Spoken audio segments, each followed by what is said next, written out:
cada vez que muere un gran líder mundial, el mundo se detiene, las banderas descienden, las campanas doblan, los rostros se inclinan en silencio. Un hombre muere y con él sus sueños, sus decretos, sus palabras. Pero hubo una muerte, una sola que no terminó en derrota. Una muerte que no apagó una vida, sino que encendió la eternidad.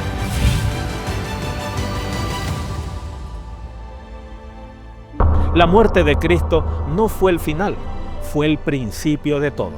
Hoy compararemos dos muertes, una que terminó en un lugar frío y una que abrió las puertas del cielo. Una muerte que cambió todo y otra que no.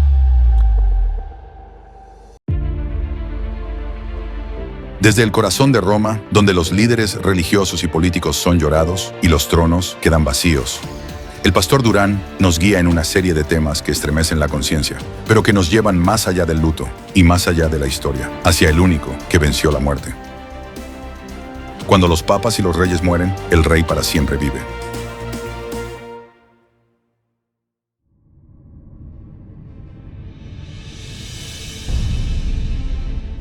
No fue un secreto, los signos eran visibles.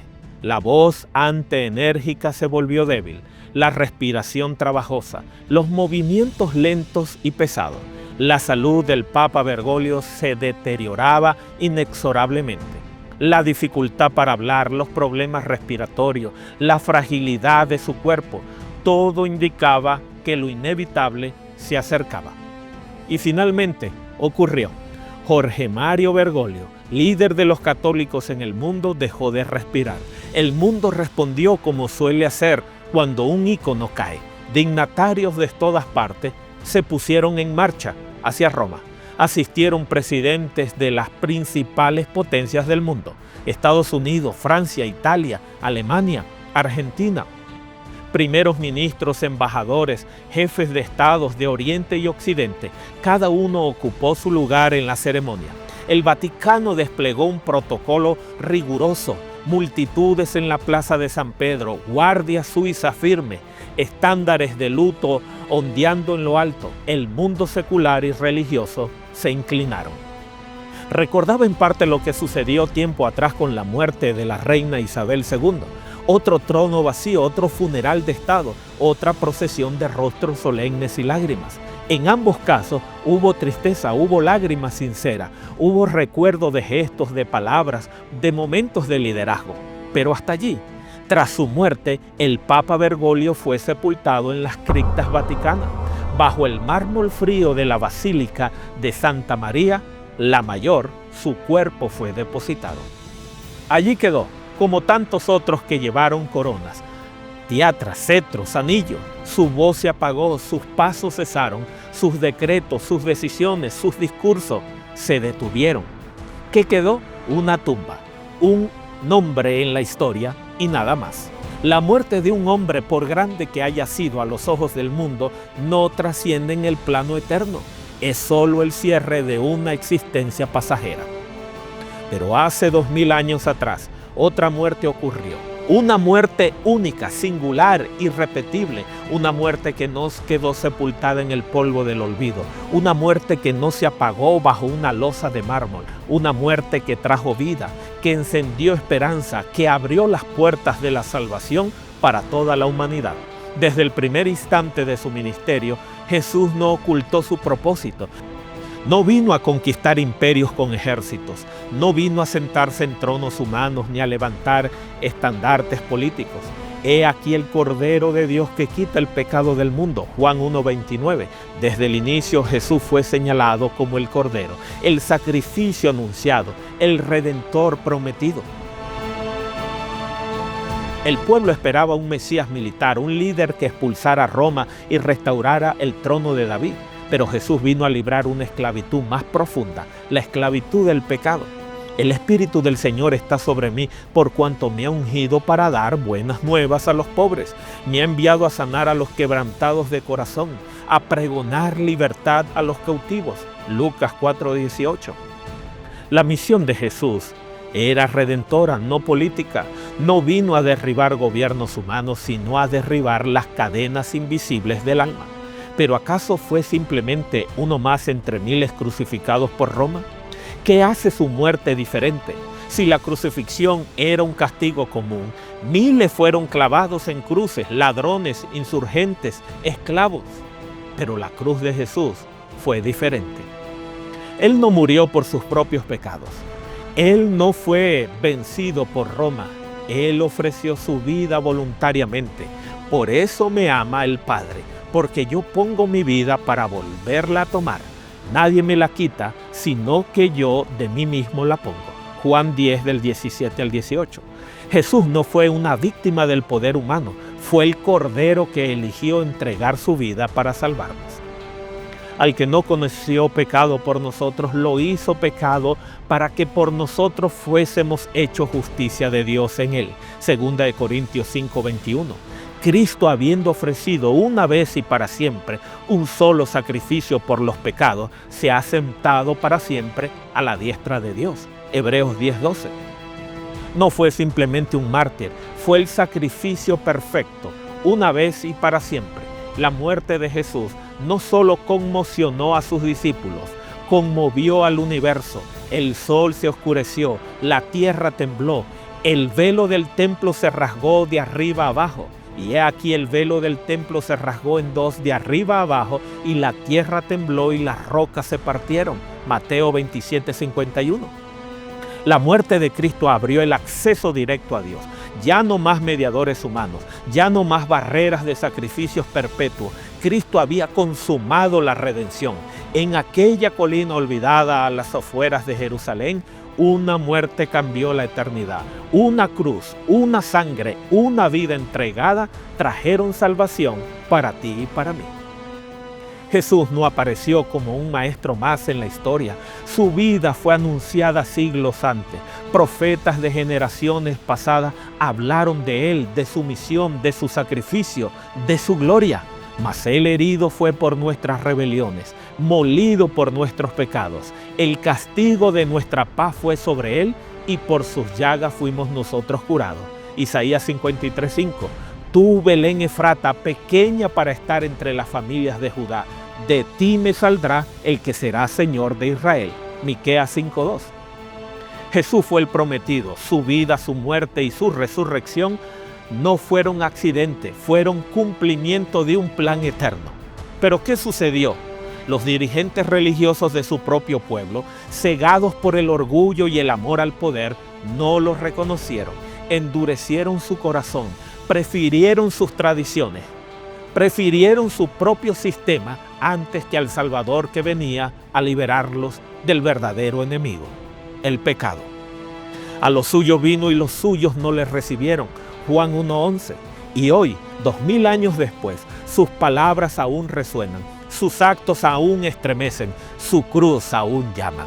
Muchos aún hoy se preguntan, ¿salvarme de qué? ¿De qué necesito ser salvo? Y entonces buscan la antigua receta, tratar de limpiarse a sí mismo, acumular obras, portarse mejor, construir escaleras humanas hacia el cielo. Pero, ¿puede el hombre enfermo curarse a sí mismo? ¿Puede el pecador salvarse a través de sus propias manos? La Escritura responde con claridad brutal. No hay justo ni aun uno, no hay quien entienda, no hay quien busque a Dios. Romanos 3, del 10 al 11. Por gracia sois salvos por medio de la fe, y esto no de vosotros, pues es don de Dios, no por obra, para que nadie se gloríe. Efesios 2, del 8 al 9.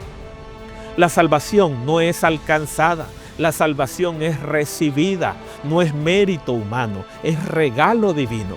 Durante milenios las religiones del mundo intentaron aplacar la ira de sus dioses mediante sacrificios, animales, cosechas y a veces incluso vidas humanas. Pero el Evangelio rompe ese patrón. Aquí no es el hombre quien ofrece algo, aquí es Dios quien ofrece al hombre su propio Hijo. El Cordero perfecto, el sacrificio preparado desde antes de la fundación del mundo. Porque de tal manera amó Dios al mundo que ha dado a su Hijo unigénito, para que todo aquel que en él crea no se pierda, mas tenga vida eterna. Juan 3:16. Cristo no vino a pedir que tú construyeras tu salvación. Vino a construir el puente que tú nunca podrías edificar. Vino a abrir la puerta que tú nunca podrías derribar. A lo largo de la historia, reyes, emperadores y líderes políticos han dejado sus marcas en el mundo y también en la tierra que los cubre. Alejandro Magno, su tumba en Alejandría perdida, pero su cuerpo fue embalsamado como un dios. Julio César, restos venerados en el Foro Romano. Napoleón Bonaparte, sepultado en los Inválidos, París. Abraham Lincoln, que descansa en Illinois. Mahatma Gandhi, sus cenizas esparcidas en ríos de la India. La reina Isabel II en la capilla de San Jorge en Windsor. Juan Pablo II en las criptas vaticanas junto a otros papas. Simón Bolívar en un féretro en Caracas. Fidel Castro, Lenin, Stanley, Mao Zedong, todos yacen en una tumba. Allí están sus nombres, sus monumentos y sus huesos. Todos ellos fueron grandes en sus tiempos. Todos ellos están muertos, pero hay una tumba en Jerusalén. Una que, aunque las tradiciones han tratado de señalar con precisión, nadie puede asegurar con certeza cuál fue. ¿Y sabes qué? No importa, porque lo que sabemos es mucho más importante. La tumba de Cristo está vacía. Algunos críticos sugieren que los discípulos se confundieron de tumba. ¿De verdad? ¿Se olvidaron en 3 días de dónde sepultaron al único que había seguido hasta la muerte? Otros dicen que el cuerpo fue robado. Sí, pasando por alto a una guardia romana. Los mejores soldados del imperio habían sido apostados allí y que la tumba estaba sellada bajo autoridad imperial. ¿Y se robaron el cuerpo? Nos quieren hacer creer que un grupo de pescadores asustados superó a soldados de élite y rompió el sello romano, un delito castigado con la muerte. Escondió el cuerpo para siempre y luego ellos murieron gratuitamente como mártires por una mentira que ellos mismos habrían inventado. No, la explicación es sencilla. Jesús se levantó, Jesús resucitó, Jesús vive, no está aquí, pues ha resucitado, como dijo Mateo 28:6. Su muerte no fue una tragedia política, no fue el fracaso de un profeta incomprendido. Fue la muerte expiatoria del Hijo del Hombre. Cristo murió por nuestros pecados conforme a las Escrituras. 1 Corintios 15:3. Esto significa que Él cargó el castigo de nosotros, que nosotros merecíamos. Dio su vida como ofrenda perfecta para reconciliarnos con Dios. En todas las religiones los hombres han ofrecido sacrificios para alcanzar a sus dioses. Aquí en la cruz es Dios quien ofrece el sacrificio para alcanzarnos a nosotros. En esto consiste el amor, no en que nosotros hayamos amado a Dios, sino en que Él nos amó a nosotros y envió a su Hijo en propiciación por nuestros pecados. 1 de Juan 4:10. Su cuerpo no se descompuso, su promesa no falló, su victoria no quedó sepultada. El Cordero de Dios murió, pero no quedó en la tumba. Él vive, Él reina y Él vendrá otra vez. La tumba de los reyes, de los sabios, de los conquistadores, de los papas, todos guardan silencio. Allí las palabras se apagaron, allí la gloria humana se desmoronó. Pero en una tumba olvidada de Jerusalén, el silencio fue roto, la muerte fue vencida, la eternidad irrumpió. ¿Por qué buscan entre los muertos al que vive? No está aquí, ha resucitado. Lucas 24 del 5 al 6. Jesús vive y porque Él vive, la esperanza también vive. Porque Él vive, la muerte ya no tiene la última palabra. Porque Él vive, puedes tener vida eterna hoy. No pongas tu fe en los que mueren, no edifiques tu vida sobre tronos que se desmoronan. Pon tu confianza en aquel que venció la tumba. Rinde tu corazón al Rey que vive. Cristo murió por ti, Cristo resucitó por ti y Cristo volverá por ti. Hoy su tumba está vacía. ¿Está tu corazón listo para llenarse de su vida? Cuando los hombres mueren, el polvo los reclama. Cuando Cristo murió, la vida eterna fue proclamada y hoy Él te llama.